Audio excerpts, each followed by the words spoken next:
He was an entertainer. He gave so many stories and really connected with the audience. I'd say he's full of energy. Like a character that you want to keep listening to. It's really the energy he brings and how fast he brings it. Growing up, I was the kid who was literally afraid of everything. I was afraid of the dark, elevators, murky waters, my own basement, talking to girls, and especially wild animals that can kill you. 2 years ago, my aunt thought it would be a good idea to go to the jungle for a few days. We get to Nicaragua. We travel 7 hours away from civilization. We are greeted by Pedro, the owner. He says, "Bienvenido a Hotel Montecristo. We are so excited to have you here. Are you excited about the crocodile tour tonight?" What I enjoyed most about Juan's speech was his personality and his personal stories. Our biggest problem is that we compare our behind the scenes to everyone else's highlight reel. It really was easy for students to see tangibly where they can go from his speech. He shines his flashlight across the coast and dozens of red eyes just light up.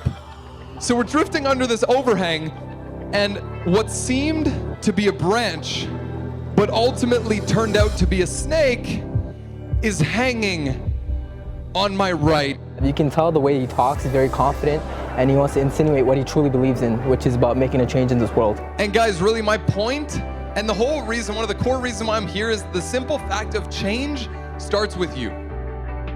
Because this world needs your leadership, they need your impact, they need your influence, and it's time to show up today, not in a week, not in a month, not in a year, but actually right now. I sprint up the stairs, and guess what crosses my path? The same coral snake. He sold me on his idea of having the ability to make a difference. I am done with this place. All I want to do is go home. But again, there was one more excursion, which was horseback riding. And out of nowhere, he just stops. But I look past his head, and guess what I see? The same coral snake. He's pretty infectious, actually. He's got a lovely magnetism about him. He was leading by example, and I think that that was a valuable lesson to understand that they can come out the other end of the challenges that they're facing.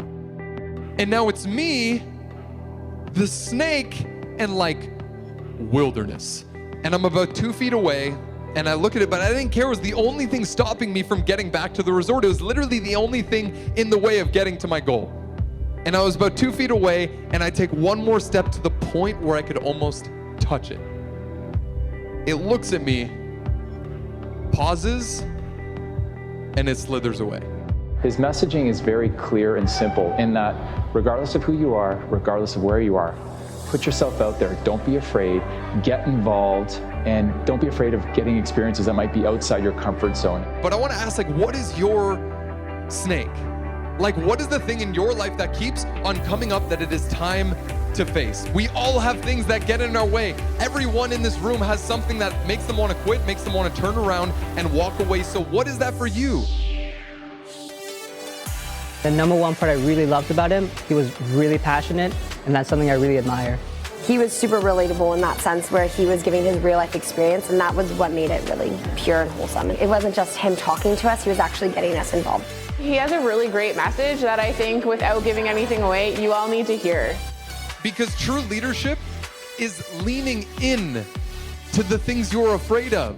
True leadership is stepping into a place where you consistently choose courage over fear, because courage is not the absence of fear. It is your ability to act in spite of it. Courage is not the absence of fear. It is your ability to lean into the things you're afraid of. True leadership is stepping into a place where you consistently choose the things that make you feel uncomfortable. So I want you to think about, before you leave today, what is one decision that you can make that will ultimately impact tomorrow? I invite you to make a decision that is going to impact you and the people around you, because what I know to be true is that decisions determine the quality of our lives. Because true leaders show up when no one else will. Don't wait until tomorrow to have the impact that you can actually have